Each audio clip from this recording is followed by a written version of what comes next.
Why do you think they kill Palestinian civilians, entire families? Well, What's because, the justification behind this logic? that is, I think, something I've already mentioned, but I think it's worthwhile putting it together. I think they are focusing ideologically that they want to eradicate Hamas because this is the logic of getting rid of defiance. Mm. That's what Israel is telling the West, because the West cannot tolerate defiance. The attack on Cuba is similar to the attack on Hamas along those lines.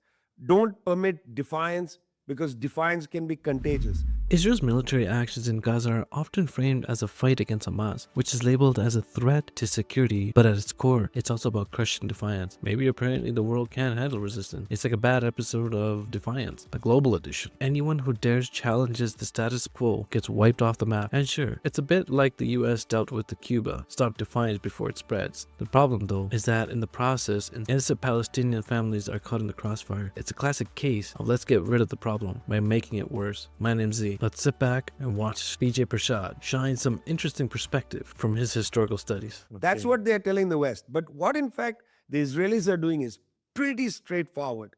They want to clear out Palestinians from Gaza. Look, I've said for a long time, for over 10 years, that Israel will never permit a one-state solution. A one-state solution goes right up against the Israeli idea of the Zionist state. They know that if in 10 years the Palestinian population increases above the Israeli Jewish population, that the idea that Israel is a Jewish state is going to not work. They'd have to accept a binational, plurinational, in fact, because there will be Armenians and a whole other bunch of peoples. It would be a plurinational state of if it's a one state. That is unacceptable to the Zionist hardcore leadership. A two-state solution is largely impossible because the settlements in the West Bank have eaten the territory. East Jerusalem is almost completely annexed, and they are now emptying Gaza. What the Israelis want, in fact, is a three-state solution. That's what they are going for. And the three-state solution is Lebanon, Jordan, and Egypt. They want to push the Palestinians out into these territories. That's their goal. And they are trying to do it in Gaza in a really systematic way, pushing everybody to Rafah and then, pushing them along, and let's see how long Sisi can hold out. And by the way, this is an interesting point. How long Sisi can hold out? It is a message to General Abdel Fattah el-Sisi to go back and read the record of Egyptian history from 1948 to 1952. In 1948, during the Nakba, the Egyptians tried to do something to help, very moderate intervention to help the Palestinians. But then they just sat there. And, King Farouk had bought all this equipment from the British. They didn't use it in the war. They just sat on it. There were radical low-level officers in the Egyptian army who began to meet. And they were frustrated and angry that their Palestinian neighbors were not being protected. And it was this group that then overthrew King Farouk and came to power, led by Gamal Abdel Nasser. Nasser's coup in 1952 is directly related to Egypt not doing anything to help the Palestinians. General Abdel Fattah el-Sisi, now president, has just sat on his hands. He has not permitted anything. He's not even permitted. Look, Egypt has bought the best of American aircraft. Why didn't they just fly their aircraft across Gaza and establish a no-fly zone? 3 or 4 hours a day, fly aircraft, saying we're not going to permit. They did nothing. What is happening in the mid-rank air force of the Egyptian armed forces? Are people, where is the next Nasser? I don't want to suggest anything, but for God's sake, the Palestinians pushed up against the Rafah border, nowhere to go, no safe zone, and Egypt didn't just send the tanks to smash the gates and go in and establish a safe zone. Why didn't the Egyptian military enter Rafah and say you can't bomb Rafah? They did nothing. And in the middle of all this, for all their brave talk in the Gulf Arab states, the Emirate of Qatar decides Hamas has to leave. I mean, is this really the time to buckle under US pressure? It's quite disgraceful, actually. I'm just saying it very directly. But it is quite disgraceful that given that the Israelis have demonstrated that they want to push the Palestinians into Egypt, into Lebanon, into Jordan, these countries are doing nothing to assist the Palestinians and even to prevent. You see, why is Sisi not opening the gates, even just temporarily? I'm not saying Palestinians want to flee the land Well, because he's saying that because if he opened the gates, then the Palestinians will leave to Egypt, and that would be the end of Gaza, the ethnic cleansing of the Palestinians. but he's saying it as if he's protecting Gaza. But in fact, he doesn't want the Palestinians to come to Sinai, to occupy the Sinai Peninsula. That's not something that they want to see either. No, of course not. Yeah, so, whatever he's saying is not true. In fact, that's why I'm saying that the Egyptian army could have entered. Because if Egypt had entered that conflict, sent in the tanks up to, say, Khan Yunis, and said, we want to establish a safe zone, it could have been a point of negotiation with the Israelis. Even if Egypt and Jordan had threatened to tear up the two peace agreements, I'm not saying even tear it up. Egypt's peace agreement goes to 78, Jordan's to 94. Just threatened to tear them up. And then let's see the reaction from Tel Aviv. They didn't even put that on the table. So, in my opinion, you said, why are the Israelis bombing civilian targets, killing people? Because they want to remove all the Palestinians. They want to claim the whole territory. This has now become a completely open agenda by the Israelis. I think it's very open. It's very clear since the beginning of the war, since they started compelling people to leave from the north to the south and so on. So it was clear that they want to ethnically cleanse the Palestinians. But to what extent do you think that this is actually possible, that they can manage to ethnically cleanse Gaza and just bomb the Palestinians to Sinai or in Egypt? I mean, to be honest with you, I don't want to answer that question because that question makes me very upset and sad. Because what does it imply? You know Gaza, of course, better than me, but those of my friends who are in Gaza don't want to leave. Of course Because they say if we leave, it's Nakba number 100. Okay, during this terrible genocide, the great Lebanese novelist Ilyas Khouri died. Ilyas Khouri, who wrote a great novel about Palestine, also used to say there was never a Nakba. There was no Nakba of 1948.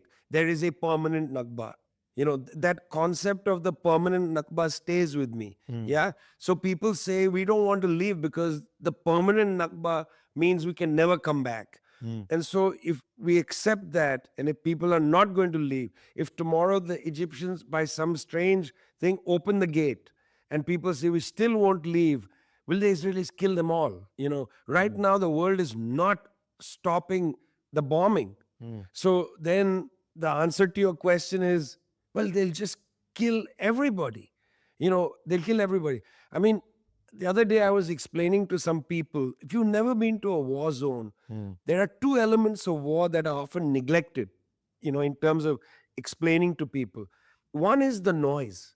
It's earth-shattering, the sound of war. Children are terrorized for their whole life. Their whole life, they suffer from PTSD, because the noise, which happens at night. See, it was acceptable or understandable that in an earlier era, if I had the means to shoot down a plane, then you bomb at night. It's understandable. But now, nobody can fire at an Israeli plane. They still bomb at night. And they bomb people sleeping in their homes. That's why so many children are dying. Yeah? They're still bombing. This is terrifying because you don't know, when a bomb falls, there's that sound and then the explosion right next to you. Over there, you don't know if you are next. It's terrorizing. Second thing is the dust. It's hard to explain to people. All modern buildings are made with epoxy, with plastic, with all kinds of chemicals and so on. When you bomb a building, the dust is everywhere. And even survivors are breathing it. So now you have 2.3 million Palestinians. Yeah, you've got maybe 60, 70,000. The numbers are so unclear. Let's say 100,000 dead. Of the remaining 2.2 million Palestinians, everybody has breathed in these toxic fumes. Everybody's going to die before their time. Okay, So the genocide has been complete already. Yeah. Yeah, it's already done. Mm. It's just that people are not going to die for, immediately, but they're going to die shorter than their lifespan. You know, Israel's plan to clear out Gaza is like a twisted game of musical chairs, except there are no chairs, and the Palestinians have to leave. A one-state solution is off the table because apparently a Jewish state only works if it's all Jewish. So instead, let's push everyone into Egypt, Lebanon, and Jordan like it's an unwanted house guest situation. Meanwhile, bombing civilians because the new peace strategy, Egypt, Jordan, and Lebanon, too busy doing nothing while Israel takes care of its population management. It's a masterclass in double standards, ethnic cleansing disguised as strategy. Sickening. That is horrendous. So the ethnic cleansing, the forced displacement, all of these routine crimes against humanity, which amount to genocide, all of this is happening right now. So answer to your question, if people don't run, I think they're going to try to kill them, which is why stopping the Israelis now and stopping the Americans now is absolutely paramount. What do you think is the core of this annihilation and violence wielded against these Palestinians today? Because we talked about political and economics and ethnic cleansing and genocide. What do you think the core of all of these of this annihilation? Is it dehumanization or something else? I mean, it is this idea of the international division of humanity. It really is. It's the idea of eviction. Why should look? Let me go back hundreds of years. When the first English pioneers, so-called pioneers, landed in North America, they seized the land. John Locke was an English nobleman. He owned a lot of land in Virginia. While he was a landowner in Virginia with slaves and so on, Locke wrote one of the most important texts of liberalism, and that is the two treatises on government. It's a text taught to children. The second treatise is a really important text, and the best part of it is often not given to people to read. In the second treatise, John Locke argues that God gave nature to humans to improve. And if humans don't improve nature, then they don't have a right to it. They can be removed from it. And those who want to improve nature should take it over. Yeah. This racist idea, which validated the expropriation of native land in the Americas, it's at the heart of liberalism, right? This idea that the people who are natives are not exploiting nature. So get rid of them, exploit nature. This idea lingers in a kind of civilization, Western civilization, that continues to see those who don't, quote unquote, improve nature should be removed. I mean, look, firstly, it's ridiculous because Gaza City is a highly developed city. It had universities, it had everything. It had malls, for goodness sake, with escalators and fountains and, all the things you'd imagine. So it was not like the Palestinians were, living in tents and so on. They had worked hard to develop and build a civilization. In fact, when I was in Gaza, I was so pleased to see the large number of art galleries. Of course. People loved The painting museums. and museums and, all of that.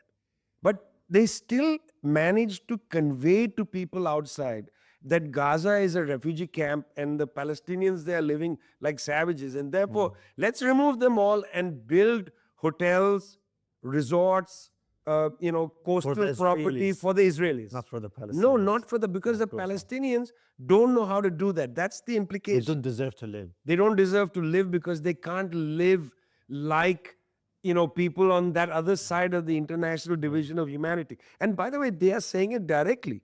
They are saying it. People who've been to the Mediterranean, they understand how beautiful the Mediterranean is. Yeah, course. The Palestinians who live in the West Bank and in East Jerusalem grow up never having seen the sea because they are not allowed through the pass restrictions. Most of them are not allowed to enter into 48 Israel and go to the beaches where Tel Aviv and so on is. They have never seen the sea. It's the Palestinians in Gaza who get an opportunity to go into the sea, and it is really compellingly beautiful.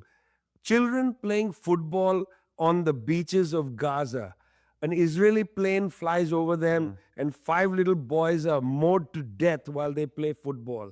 And then what do the Palestinian artists do? They go to the beach and they make a beautiful beach sculpture of the 5 boys playing football. That was 10 years ago. Yeah. And then the vision comes, they don't deserve to use these beaches. These beaches must be owned by the big multinational hotel chains. They have to be owned by the extremely rich Israeli families. Palestinians don't deserve the beach because, as John Locke says, they haven't used the beach like God intended, which is private property, giant houses for the rich. Instead, the beaches of Gaza were open to everybody. So, Israel's latest cleansing mission is just a modern day version of old school colonial land grab, right? It's not just about political power or economics. It's about the idea that Palestinians haven't improved the land enough, so it's time for the civilized folks to take over. This whole narrative sounds eerily familiar, like the logic behind the John Locke's philosophy on nature and improvement. Basically, if you don't develop it into a fancy resort, we'll just take it from you. Never mind the fact that Gaza was once a thriving city with universities, malls, and art galleries. Nope, the Palestinians don't deserve the beach because clearly playing football and making beautiful sculpture isn't improving the land the way Israeli resorts would. In this double standard paradise, Palestinians don't even deserve to enjoy the Mediterranean the way the rightful owners, Israeli billionaires, and multinational chains do. The beach should be for luxury, not for kids playing football. The hypocrisy is mind-blowing because why let people live in peace when you can erase them? Clear the land, sell it for profit? Eerie indeed. If you like this video, please be sure to like, share, and subscribe for more. And stay tuned as we uncover more of Vijay Prashad on our next episode.